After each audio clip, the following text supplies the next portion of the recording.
Now, you can not only subscribe, but you can become a member.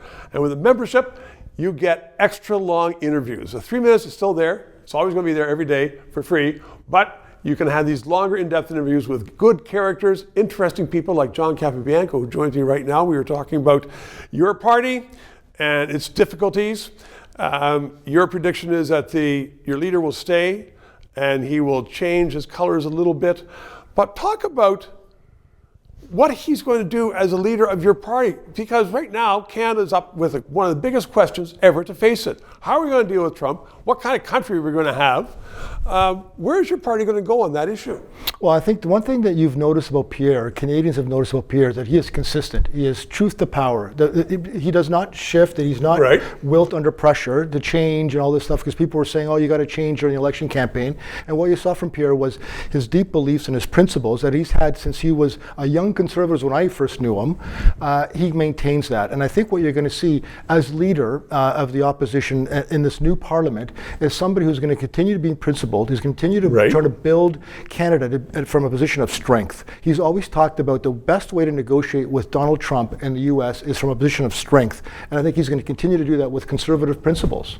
And so would he try to make a better deal? Is that what he's saying? Because Canada's just a little wee mouse compared to that giant American elephant. I mean, it's a difficult thing. Some people are saying, well, forget that. Let's just build Canada. Yeah, well, I think what you're going to see with Pierre, and what you would have seen if Pierre was Prime Minister, is somebody that wouldn't wilt under the pressure of Donald Trump. And what we're seeing with Prime Minister Carney was somebody who campaigned on, I'm the one who can deal with him. I'm going to be the Trump whisperer. I'm going to be the one that can actually have the whole thing. And what you see now is concession after concession after concession. And we saw it with the DST, with the digital sales tax. No one liked the DST, but on the other hand, it was there, and to just throw it out in one day. Parliament passed it, right? His own party passed it 2 years previous. I found that odd. And we got nothing for it. Oh, and the minute the president decided on a Friday of a Canada long weekend to say that, we're going to stop all trades because of the GST, what does the Prime Minister do? He cancels it. I think he should have paused it instead of canceled it, because he used it as a negotiating tool. And that's the kind of stuff I think that's going to hurt us, especially when it comes time to discussing supply management, because that's going to be the next thing on the table that the president's going to use. And I'm going to see what happens with Prime Minister Carney, who, by the way, during the campaign said he's not touching supply management.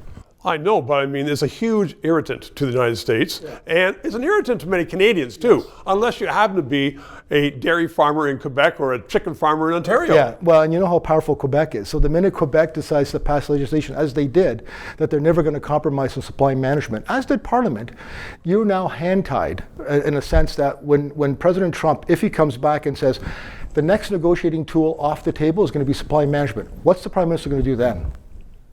I don't know, you tell me. Well, we'll have to see. We'll have to have a debate on that one. John Capobianco. Good stuff. 3 minutes. To those of you who have subscribed and donated, a heartfelt thank you. You're keeping us on the air. If you're watching and you haven't, please try to do so, because 4 years ago we started this show because there needed to be independent analysis. Now more than ever, with the Online Harms Act. Once that gets into law, it's been passed once by the House, there are going to be hundreds of bureaucrats censoring the news in Canada, censoring this show. We need to keep it on the air. Thanks for your support.